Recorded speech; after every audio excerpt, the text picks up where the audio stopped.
Hey everyone, let's continue where we left off, do some extra problems. For number 4, I would rewrite f prime of x as 1/6 x to the negative 3/2. I think writing it as a negative exponent helps the anti-differentiation process. So we have that f of x is going to equal, watch, I'm not even going to think about this, 1/6 x to the negative 3/2 plus 1 all over negative 3/2 plus 1. Okay, maybe now, I guess we should write plus c. Now that I've done some thinking, or now that I've done the calculus, I can do some thinking, right, and say that, okay, we've got negative 1/2 here. Rewrite this as negative 1/2. Okay, negative 1/2, actually, I guess I can do that in my head.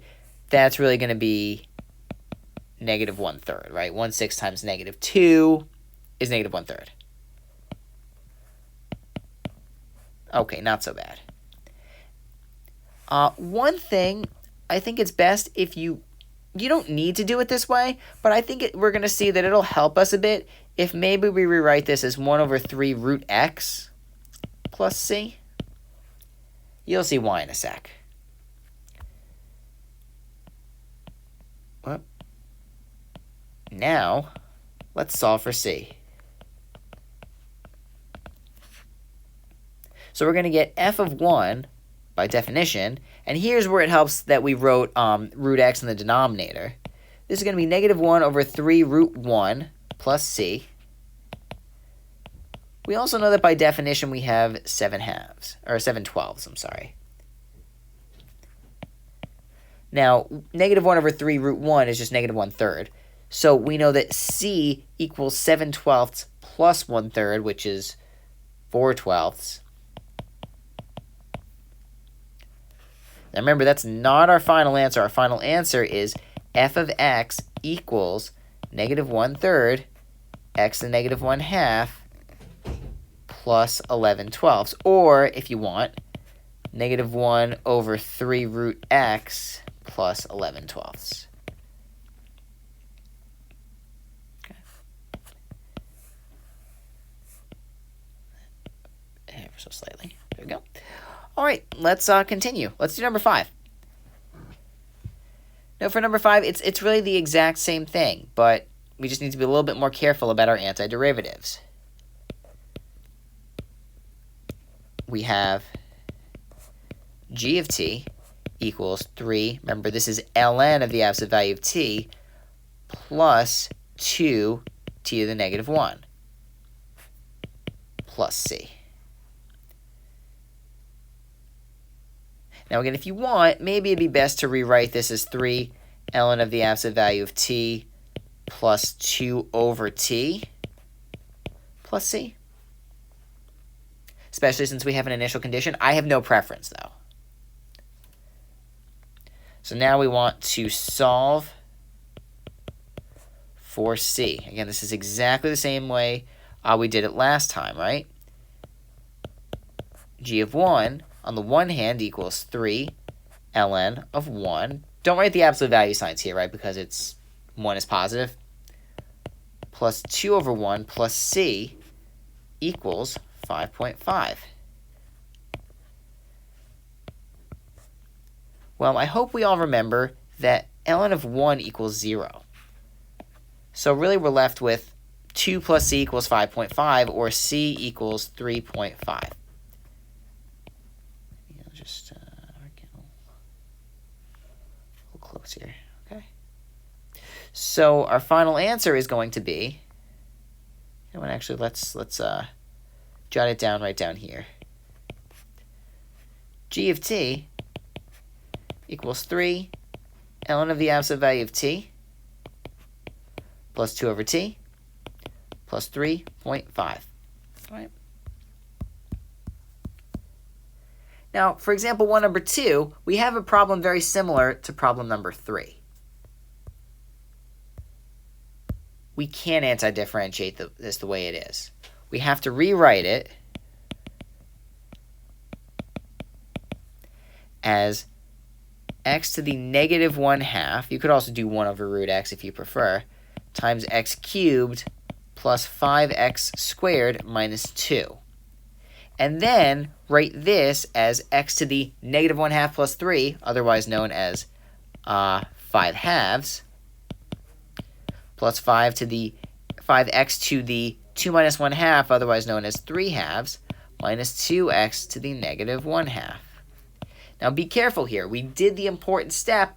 We still need to do our calculus here, right? We simplified g of x, but we didn't antidifferentiate it. Right? So big G of x is going to equal 2/7 x to the 7/2 plus, I think it's going to be 2 x to the 5/2 minus, I think this is going to be 2x to the 1/2. I think that's actually going to be 4x to the 1/2. Yeah. Plus c. I think we're good. Number 3. If you can antidifferentiate this one just by looking at it, then great. And maybe you can if you can see the trick. But really, we need to simplify this. Another example where we need to simplify what we've got. Now note that for number 2, we simplified it and then used the reverse power rule. Here we're going to simplify and then maybe we'll use a little reverse power rule, but really we're going to need some memorization. We're going to need to think back to our derivative rules. Go in reverse.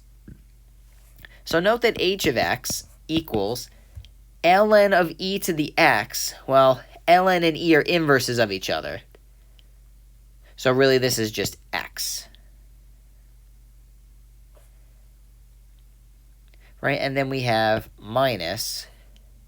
So one thing I'm going to do here, I'm going to rewrite this as sine of x over cosine of x times 1 over cosine of x. A little weird that I would think of doing this, but when you see sines over cosines, maybe think about tangents and secants. We know that they work together. They work well together in Calc 1. So maybe they'll work well together here. And in fact, they do, right? Because this equals x minus tangent of x, secant of x. Well, this is really nice because that's much easier to work with than what we started with. We know the antiderivative of x is 1/2 x squared. Not so bad. Hope you remember the antiderivative of tangent secant. It's secant. Okay. We did do example 2. Let's do example 4. I'm going to leave you to do example 3. And example 4 will be the last one that we did. Okay, the last one that we do, okay? We've got an acceleration function, right? A of t equals t squared minus 4t plus 6.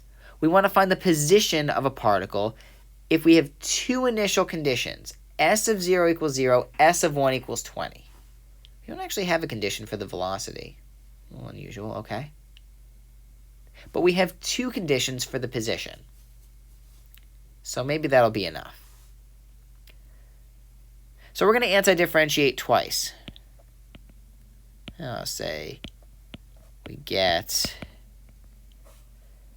v of t equals 1/3 t cubed minus 2t squared plus 6t plus c. Okay? We can't really do anything more because we don't have an initial condition for velocity. So we have s of t equals 1/12 t to the 4th minus 2/3 t cubed plus 3t squared plus, I guess we've got ct plus d. You can also use c1 and c2 if you want. Now, note the trick here. Since s of 0 equals d, but it also equals 0, do you see what I did right there? I plugged 0 in for every t right here, and so I guess we've got d equals 0, right? Since that is true, and since S of 1 equals 1/12 minus 2/3 plus 3 plus C, and we also know that that equals 20. Well, we can do a little bit of arithmetic. So I guess C is going to equal what? 17 plus 2/3 minus 1/12. So is that plus 8/12? So is that 17 and 7/12? 17 and 7/12. Or if you prefer, I can write it as 17 plus 7/12. And so you have S of t equals 1/12. And I'm gonna cheat a little bit here, guys. 1/12 t to the fourth minus 2/3 t cubed plus 3t squared plus ct plus d. Well, by the time it took me to copy this, I could have just rewritten it, but just showing off some technology here, right? And instead, we're going to be writing plus, maybe I'll write it down here, plus 17 plus 7/12 t, and then plus 0. Okay, so that's our answer. I'll stop there. Tomorrow we'll cover example 5, because that's complicated enough to warrant its own video, but I'd really like to go over it with you all in class. Thanks for watching.